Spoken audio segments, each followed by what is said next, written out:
আসসালামু আলাইকুম প্রিয় শিক্ষার্থীবৃন্দ, কেমন আছো তোমরা? ভালো আছো?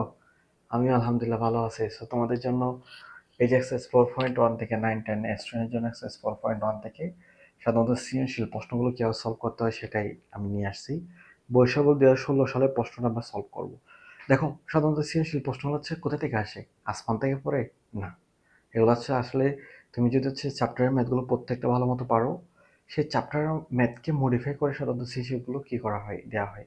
তুমি চ্যাপ্টারের ম্যাথের প্রথম বেসিকটা যদি ক্লিয়ারলি জানো এবং সেই বেসিকটার পরে যদি তুমি ম্যাথের চ্যাপ্টারের প্রত্যেকটা ম্যাথ যদি তোমরা পারো, তোমরা যে কোনো সৃজনশীল খুব ইজিলি সলভ করতে পারবা। এই যেমন আজকে বৈশাখ 2016 সালের প্রশ্নটা সলভ করব। এটা সলভ করতে গিয়ে তুমি খুব ভালোভাবে বুঝবা যে এটা প্রত্যেকটা চ্যাপ্টারের ম্যাথকে কী করছে, একটু মডিফাই করছে, ঠিক আছে? সো সেই মডিফাই করার স্টাইলটা খুব সহজে আয়ত্ত করা যায় যদি চ্যাপ্টারের ম্যাথ করার পর পাশাপাশি একটু প্র্যাকটিস করো, ঠিক আছে? সো একটু প্র্যাকটিস করার জন্য আমার সাথে থাকো এবং চ্যানেলটা সাবস্ক্রাইব করবা, কিন্তু এটা আমার রিকোয়েস্ট থাকবে, ঠিক আছে? তাহলে হচ্ছে যেভাবে করবা, বৈশাখ 2016 মধ্যে বলতেছে যে এর একটা বিরোধী আছে, বি এর একটা বিরোধী আছে, সি এর একটা বিরোধী আছে, ডি এর একটা বিরোধী আছে, এ বি সি ডি। বলছে এ সমান 128 হলে পি এর মান নির্ণয় করো। এই যে এখানে পি আছে না, এই পি এর ভ্যালুটা বের করতে হবে, ঠিক আছে? প্রমাণ করো যে বি ভাগ সি, বি কে ভাগ করার পর সি দিয়ে ভাগ করলে যদি এই যে বি এর একটা ভ্যালু আছে এটার ভাগ, এটাকে এটা দিয়ে ভাগ করলে বলছে 1/25 আসবে। এটা রাইট হ্যান্ড সাইডের মধ্যে দেখাতে বলছে। তারপর এরপর ডি সমান 4 হলে এই যে ডি এর একটা ভ্যালু আছে এটা সমান 4 হলে এক্স এর মান নির্ণয় করো। আমরা একটা খুব ভালো মতো বুঝে বুঝে প্র্যাকটিস করবো, কেমন? সো কেউ করতেছি, দেখো প্রথমে খ নাম্বারটা বলতেছে যে এ সমান 128 হলে, ঠিক আছে? আমরা লিখবো দেওয়া আছে এ সমান কত দেওয়া আছে বলো, দেওয়া আছে এ সমান কত, 128। তাহলে এর মানটা বসাবো আমরা। তাহলে এর মান কত ছিল বলো, 4 ইন্টু 2p প্লাস 1 সমান কত লিখবো, 128 লিখবো। বাহ, 4 কে কি লেখা যায়, 2 স্কয়ার লেখা যায়। তাহলে 2 স্কয়ার 2p প্লাস 1 সমান 128 কে কি লেখা যায়, 2/7। 128 মানে হচ্ছে 2/7। 2 কে যদি 7 বার গুণ করা হয় তাহলে কি পাওয়া যায়, 128 পাওয়া যায়। এই যে দেখো তোমরা, 2 গুণ 2 গুণ 2 গুণ 2 গুণ 2 গুণ 2, 1 2 3 4 5 6, 1 2 3 4 5 6, আরেকবার 2 দিব, 2 দুগুণ 4, 4 দুগুণ 8, 8 দুগুণ 16, 16 দুগুণ 32, 32 দুগুণ কত 64, 64 দুগুণ কত 128, ঠিক আছে? তাহলে এটা আসলে 2/7 লিখাই যায়, ঠিক আছে? তাহলে দেখো এই যে আবার গুণ করে দিব, এটার সাথে এটা গুণ করব, তাহলে কত হবে, 2 দুগুণ 4, 4p প্লাস 2 কে 2 সমান 2/7। বেস যদি সিমিলার হয়, এই যে বেস যদি সিমিলার হয় তাহলে আমরা বেসকে বাদ দিয়ে দিব। তাহলে বেসকে বাদ দিলে কি হবে বলো, 4p প্লাস 2 সমান কত হবে, 7। বাহ, এই যে 4p সমান 7 মাইনাস 2, বা p সমান কত হবে বলো, এই যে 5 থাকবে আর এটা গুণ অবস্থা ছিল জন্য ভাগ হয়ে যাবে 4। তাহলে এটা হচ্ছে আমাদের আনসার। p এর মান কত পাইছি, 5/4। 5/, কত পাইছি বলো, 4। খুব সহজ সলভ করা যায় না? ইয়েস, খুব সহজ সলভ করা যায়। প্রথমে আমরা বেস সিমিলার করব, বেস সিমিলার করার পর বেসকে বাদ দিয়ে দেবো, তাহলে এক্স এর ভ্যালু খুব সহজেই বের করা যায়। গুড, এটা তুলে ফেলবা, ঠিক আছে? এরপর খ নাম্বারটা করবো আমরা। দেখো খ নাম্বারটা কি বলছে যে, দেখো খ নাম্বারটার মধ্যে হচ্ছে যে আমি প্রথমে লেফট সাইডটা লিখবো। খ নাম্বারটা, খ নাম্বারটার মধ্যে আমরা লিখবো বি ভাগ সি, ঠিক আছে? এটা হচ্ছে আমাদের লেফট হ্যান্ড সাইড। তার লেফট হ্যান্ড সাইড সমান বি ভাগ সি ছিল। বি এর মান কত ছিল বলো, বি এর মান ছিল হচ্ছে যে 5m প্লাস 1,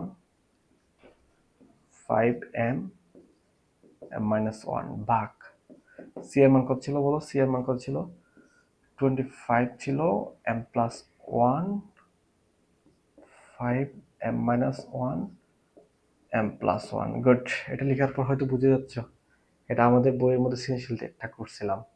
সো এই ম্যাথটা দিছিল, ঠিক আছে? সো কি করবো আমরা, প্রথম হচ্ছে আমরা এই যে 5m প্লাস 1 এটা লিখবো আর এখানে গুণ করে দেবো।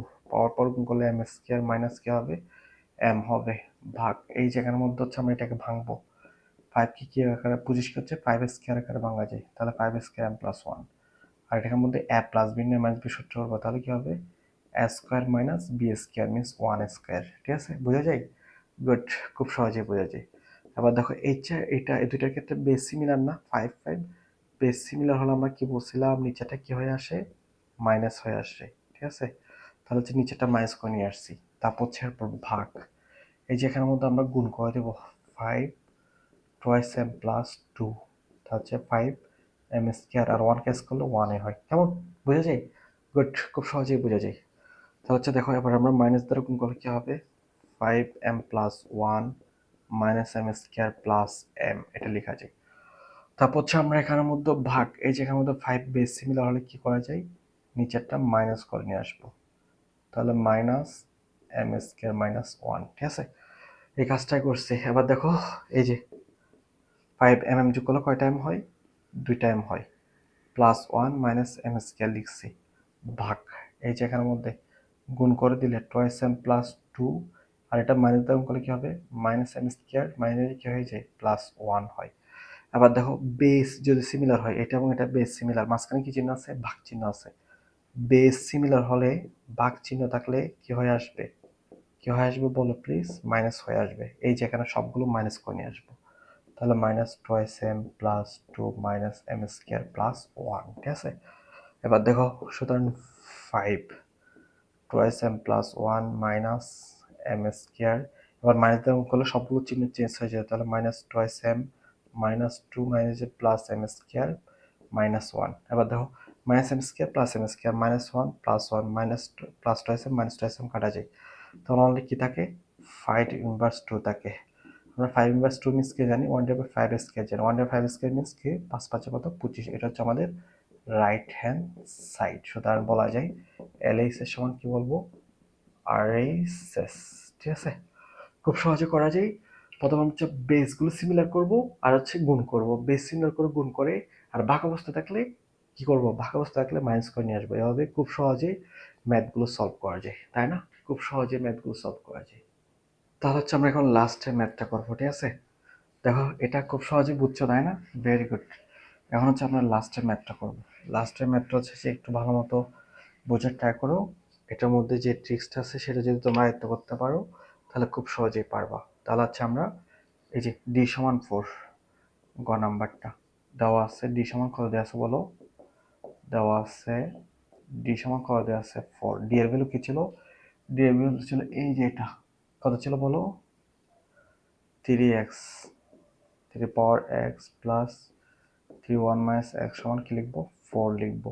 বা এই যে 3x plus 3 1 into 3 inverse x, দেখো 3 1 ইন্টু 3 ইনভার্স এক্স, 3 যদি বেস সিমিলার হলে কি হবে, 1 প্লাস গুণ অবস্থা থাকলে মাইনাস হয়ে আসে, দেখো 1 প্লাস মাইনাস কত, মাইনাস এক্স। এই যে এটা সমান, এটা লেখা যায়, লেখা যাবে, অবশ্যই যাবে, লেখা যেতেই হবে, কারণ আমরা তো ম্যাথমেটিক্যাল কোনো কি নাই, রং নাই। গুড, তাহলে আমরা এটা এই জন্য এইভাবে লিখছি, সমান 4। বা এই যে 3 power x plus 3 inverse x মিস কত হবে, 3x নিচে নামবে, আর 3 সাথে পাওয়ার 1 থাকলে 3 হবে, সমান 4। এ ইনভার্স 1 সমান কি হয় জানো, 1 divide by a inverse x যদি হয় 1 divide by a power x, এই যে 3 ইনভার্স এক্স দিল, এই জন্য এই পাওয়ারটা কি নিচে চলে আসবে, ঠিক আছে? এই কাজটাই করছি। তাহলে দেখো আমরা এখন ধরে নিব, বা এই যে এ প্লাস 3 ডিভাইড বাই এ সমান 4, ধরি 3 পাওয়ার এক্স সমান কত, ধরে নিছি, ঠিক আছে? ধরে নিছি আর কি, কারণ হচ্ছে পাওয়ার আছে তো একটু ভেজাল করবে, ভেজালটাকে ক্লিয়ার করার জন্য ধরে নিছি, তোমরা কিন্তু মাইন্ড করিও না, কেমন? বা এই যে এ লসাগু নিলে কি হবে, এ স্কোয়ার প্লাস 3 কষ্ট কত হবে, 4 হবে। এবার দেখো এ স্কোয়ার প্লাস 3, এটা কোনো করলে 4a হয় যে না, ভেরি গুড। তাহলে হচ্ছে a square minus 4a plus 3 equals to 0, এটা প্লাস ছিল পাশে আসছে মাইনাস হয়েছে, ভেরি গুড, পক্ষান্তর করছে। এবার আমরা কি করবো, মধ্যপদ মিলাবো, কি করে মিলাবো, প্লাস করে মিলাবো, কাকে মিলাবো, -4a কে মিলাবো। আমরা জানি 3 একে কত 3, তাহলে a square minus 3a minus a plus 3 equals to 0। আমরা হচ্ছে এখন কমন নিব, একে যদি কমন নেওয়া কি হবে, এ মাইনাস 3 হবে। তারপর হচ্ছে আমরা যদি -1 কে কমন নিতে হবে, প্লাস মাইনাসে -3। তাও মধ্যপদের মধ্যে এই দুইটা পদ মাস্ট বি সেম হতে হবে, সেম হয়েছে না, গুড। তাহলে -3 কে আমরা লসাগু নিব, তাহলে কি হবে, -1 ইকুয়ালস টু 0। দুটা যদি গুণ অবস্থায় 0 হয় তাহলে এগুলোকে পৃথকভাবে কি লেখা যায়, 0 লেখা যায়। তাহলে -3 ইকুয়ালস টু 0, বা এ সমান কত হবে 3। এ সমান কত ধরে নিয়েছিলাম বলো, এই যে 3 পাওয়ার এক্স। তাহলে এই যে 3 পাওয়ার এক্স সমান 3 পাওয়ার, কোনো পাওয়ার নেই মিনস 1 আছে না, কোনো পাওয়ার না থাকলে 1 দিলে কোনো সমস্যা হয় না, সো এটা দিবা কেমন। তাহলে বেস সিমিল হলে চলে যাবে, তাহলে এক্স সমান কত পাওয়া যায় 1 পাওয়া যায়, এক্স একটা বের পেয়ে গেছি কিন্তু। আবার দিব, অথবা -1 সমান কত ছিল 0, বা এ সমান এ পাশে গেলে কি হবে 1 হবে, বা এর সমান কত ধরছিলাম 3 পাওয়ার এক্স, কোন একটা বেসের পর পাওয়ার 0 দিলে কি হয় ভ্যালু 1 হয়, ঠিক আছে। তাহলে এক্স এর ভ্যালু কত পেয়েছি, এই যে 3 বেস সিমিল হলে চলে যায়, তাহলে এক্স এর ভ্যালু পেয়েছি 0। সুতরাং এক্স সমান 0 আর 1, এটা হচ্ছে যে আনসার, ঠিক আছে। খুব সহজে পারা যায়। তোমরা যারা বুঝো নাই কমেন্টস করবা, আমি আরো ক্লিয়ার করে বুঝিয়ে দেওয়ার চেষ্টা করব। তবে আমার মনে হয় যে তোমরা বুঝে গেছো, কারণ তোমরা অনেক মেধাবী মাশাআল্লাহ। সো প্লাস এই যে এই সৃজনশীলটা করছি, এটা বাসার মধ্যে একটু প্র্যাকটিস করবা, আর মাস্ট বি সাবস্ক্রাইব করবা। ইনশাআল্লাহ তোমাদের জন্য আরেকটা বোর্ড প্রশ্ন নিয়ে আসবো, তারপর আরেকটা কোন ক্লাস, সাধারণত কোন চ্যাপ্টার ক্লাস হিসেবে চাও একটু জানাবা কমেন্টসে, আমি তোমাদের জন্য সেই ক্লাসটা নিয়ে আসবো। ওকে, আল্লাহ হাফেজ।